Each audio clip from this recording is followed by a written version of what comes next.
Hello, everyone. This is my first screencast recording. I'm hoping it's going to turn out all right, and I'm going to try and keep the coughing down to a minimum. Had a cold, and I don't want that to be too distracting.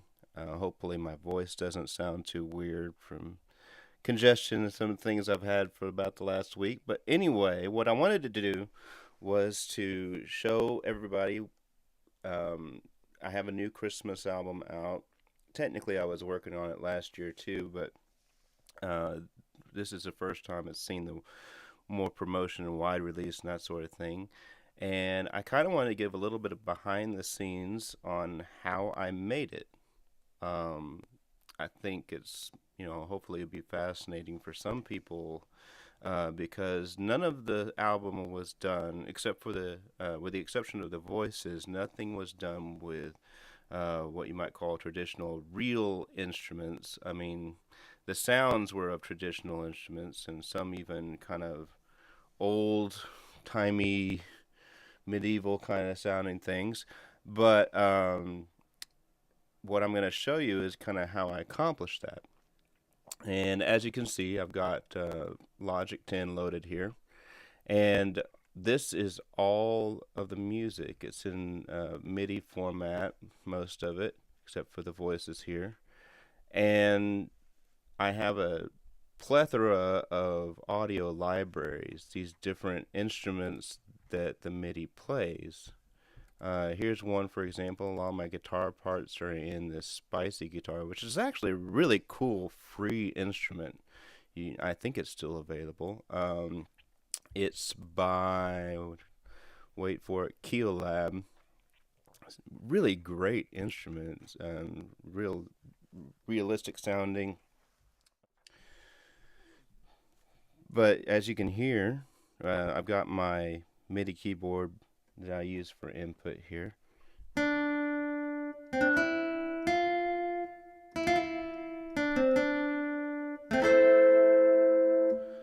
And what I actually did with this instrument, it's a great sounding instrument, obviously, and it's got a lot of tweakability and variations you can do with the sound.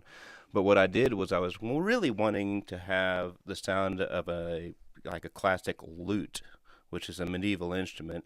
Unfortunately, I didn't have the money to buy a whole sound library just for that. So I took this one and I just tweaked the sound a little bit, kind of made it a little bit more tinny and, a little bit thinner sounding, kind of like a lute. And in the mix, I think it worked pretty well.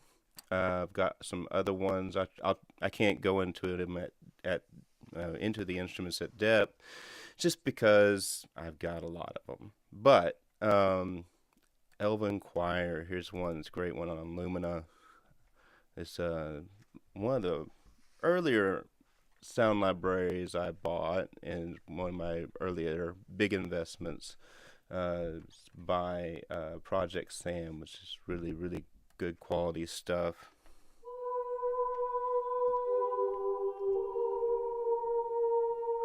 As you can see, it's got a really neat, just richness to it. What else do I have? Mandolin.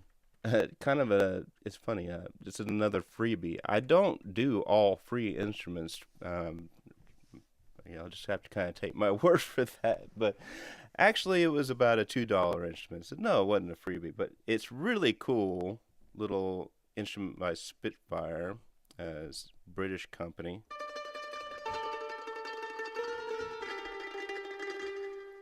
Again, they put out just amazing quality stuff. This is in their labs store online, which is a store that they take all the proceeds and they donate to UNICEF, and it's just $2 per instrument. Their normal stuff, like I've got some Albion One Spitfire, which is just an amazing orchestral sketch library. I might have to cover that another time, but they just do really great quality stuff. But before we get too much farther along, I want to go ahead and play the track as just sort of a demo so you know which one I'm dealing with, and then we'll kind of go into a little bit more depth. So here's the track.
So yeah, that's pretty much it.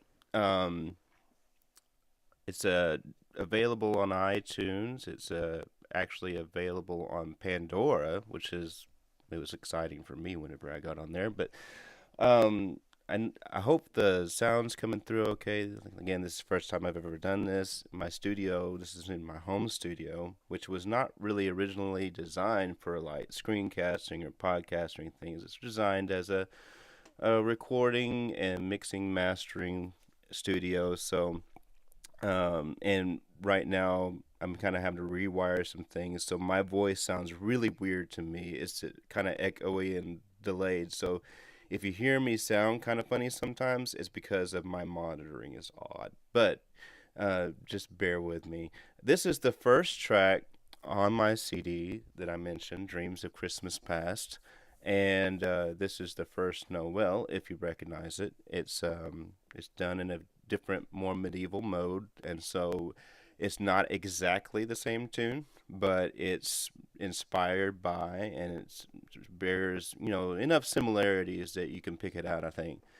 Um, but part of just what I wanted to do in this little demo behind the scenes deal is kind of show you again what my instrumentations are like, how I kind of my process in sort of making these songs.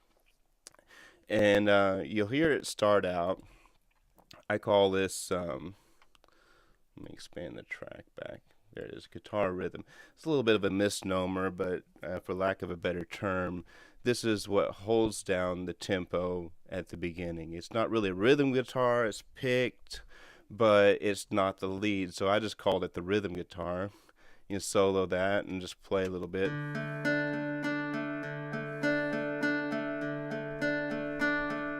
This is that spicy guitar that I showed you earlier. This is a little bit more of a traditional sound for the guitar. I've got lots of effects. I have lots of effects loaded all over the place. Fortunately, I've been blessed, to be able to afford, sort of, I guess, to get a computer that is ample enough to handle this stuff. I have to have pretty much all of my 32 gigabytes of RAM, got 8 cores in this Mac, and it really takes a lot of that, plus all these solid state hard drives, in order to run all these sounds at the same time. And that's what I have to do to be able to, effectively and efficiently write and record and mix. Another thing too, if you hear footsteps every now and then, that'd be my kids upstairs. I think there was one of them right on cue. Anyway, like I said, I wasn't originally set up to do screencasting. The second part that comes in, the lead part, the guitar lead, this one, and sometimes you have to ignore what this little tag right here says, because sometimes I'll play the part on another instrument and go, oh, I want that to have this sound, and I'll switch it over and it'll retain the old instrument name on the little region here, but this is the actual name of it. And then sometimes I forget to rename that too, so it's not always accurate. But this is also a guitar lead, which again, I'm trying to go for that lute sound. Let me skip it ahead just a little bit. A little more chimey than a regular guitar. Got a little bit of that kind of echo chamber to kind of give it just sort of a old, ancient sound. And here's in the mix. So again, I just love that instrument, not just because it was free, but they just did a fantastic job on it. I don't know if the guys that did it are still doing instruments anymore or not. Let's see what you have next. Another part of the intro is actually down here. I don't know why. The harp strum. This is another Lumina instrument, and it's recorded as strums, so it's not individual notes. It's really cool, very inspiring, I think. But it's there at the beginning. Add a little bit more of that just sort of natural feel.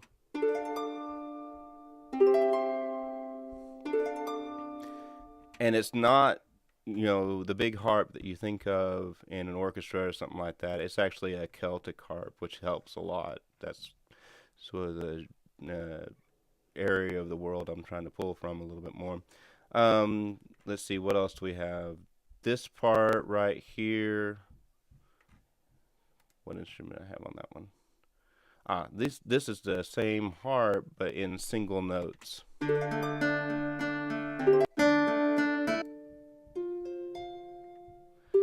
That way I can kind of stretch out the arpeggiation a little bit, add to the rhythm, things like that. I think this is another one that I added on toward the end to give it another counterpoint lead line.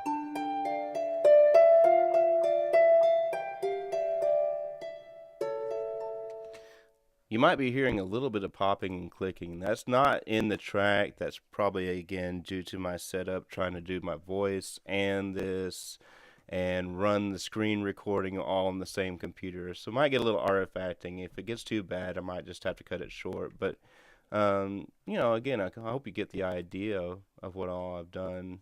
Okay, so on to the next verse. This is another I tried to change up the instrumentation on the different verses just to give it some variety and keep it interesting. So I can see up here I kept that guitar part going on the second verse. I brought in a hand drum. People might be able to pick that out on the track.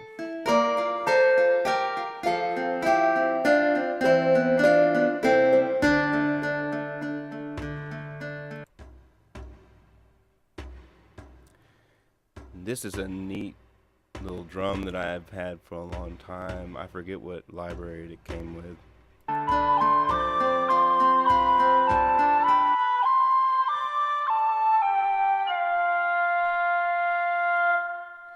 Another really pretty Lumina instrument. This is a legato tin whistle, one of my favorites. And you could probably hear why. It's just got a beautiful lilt to it, and you don't have to put a whole lot of effort to get it to sound organic, but it's got this great legato. And again, that's something else I might go into in another video, but the fact that libraries these days, these virtual instruments are one of the cool features that a lot of them have now, is the ability to do legato, which is connecting the notes. They actually don't just record individual notes and make it where you can play those. They actually record the transitions, all the different possible transitions too, so when you play it, you hear the transition. It sounds like a normal instrument.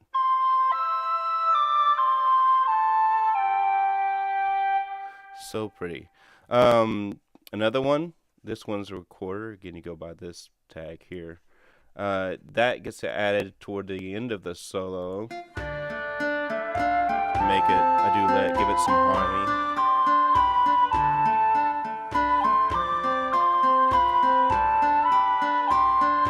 We'll come in right here.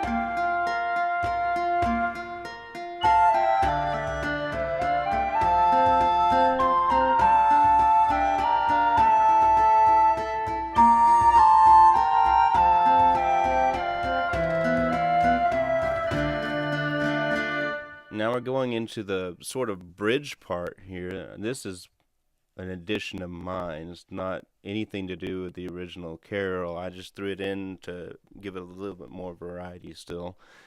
And this is where it kind of switches into a more of a mysterious kind of mode, a lot more vocal driven. And it's supposed to be kind of just shadows of voices from the past, of people sing Christmas carols, and it's a little bit more abstract like that. But in addition to my wife's beautiful voice that we layered a couple of times, I have some library samples that I actually like, the one I showed you earlier with the Elven Choir. Some choir samples layered, some of the mandolins and different things layered on with that. So playing into that part. If it'll let me.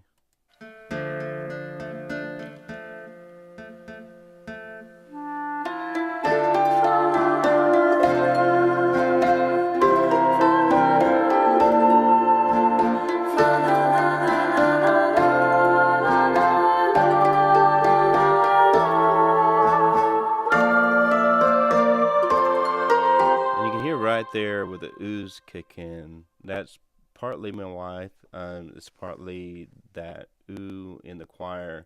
When it started off, you probably noticed that some of the instruments weren't in, and that's because if you start playing on Logic in the middle of a MIDI note from whatever instrument's loaded, it won't play the note unless you start it before the note starts. So it doesn't actually sound like that in the mix when you got the whole thing going.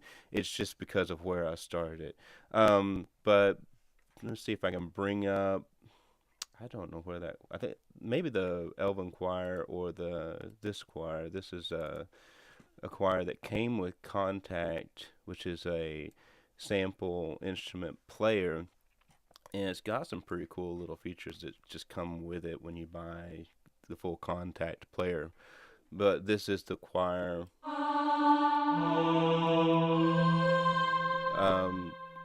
and I don't know if it was that one, maybe in the Elven Choir again that had the ooze. Let me just try that.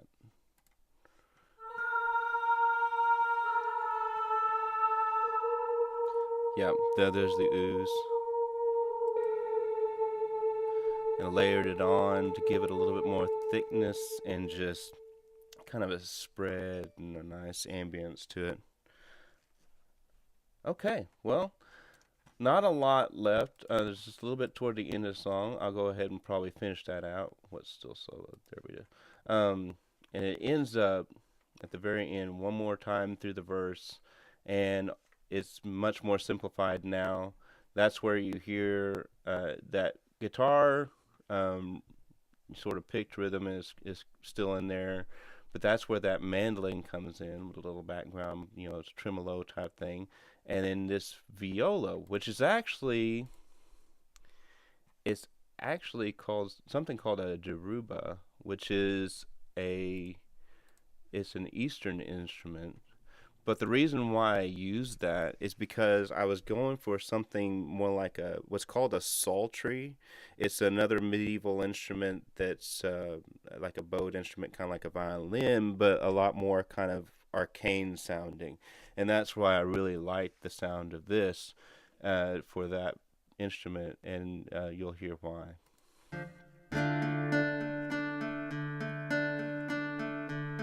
It comes in.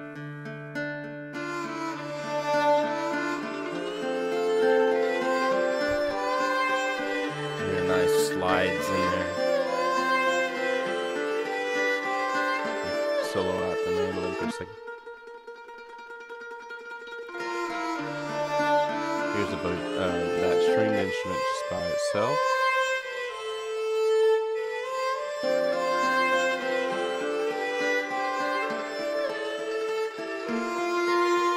So that's it. Now you kind of know a little bit what went into that song. Of course, there was a lot of mixing and mastering that went into it after that. I've got, like I said, tons of effects, things that I added on to give it that sort of airy, just ambience that kind of makes it sound almost like it's in various courtyards throughout the world, or kind of lingering through the past and shadows. And again, dreams of Christmas past kind of being the theme. But I hope you enjoyed getting a window into the background of how this is done. If you're interested in seeing more, please like the video. I'm gonna try and post it on Facebook, and just let me know what you think. I think it's fascinating stuff. I love the world of virtual instruments. I'm really wanting to do some more videos on those and kind of let people know what's out there. It's really amazing what you can do with virtual instruments these days, and it's just pre-recorded. It's not pre-recorded lines or music per se. What they do is they just take orchestras or single instruments and they record individual notes, and so you can play them with a piano or a keyboard and have it sound like the instrument, and it's really cool. But anyway, that's something that's a lot of what I do when I'm writing, composing. I'm hoping to start giving maybe some private lessons and some classes on how to do some of these things that I do, because I think it just really opens up the world of composition to people who either may not have some of the traditional or classical training, or maybe access to a full orchestra who can play their stuff. But it's a great way to just open up your imagination and be able to write and not be limited. Of course, you have to have the money to buy a lot of these libraries. It's taken me years and years and thousands of dollars in order to be able to get to the point where I can use some of these instruments. They're not just something you can buy for $20 at Walmart. I mean, they're boutique, unique instruments. But anyway, don't want to bore you. Thanks for watching my video. Stay tuned for future compositions and new recordings. I hope to have some more out. And if you haven't had a chance to check it out, Dreams of Christmas Past. It's out right now. It's on iTunes, Amazon, lots of different online retailers, and of course you can listen on Pandora. I think you can listen on Spotify too. But anyway, check it out and buy it. Like my page, and y'all have an awesome Merry Christmas. Love y'all.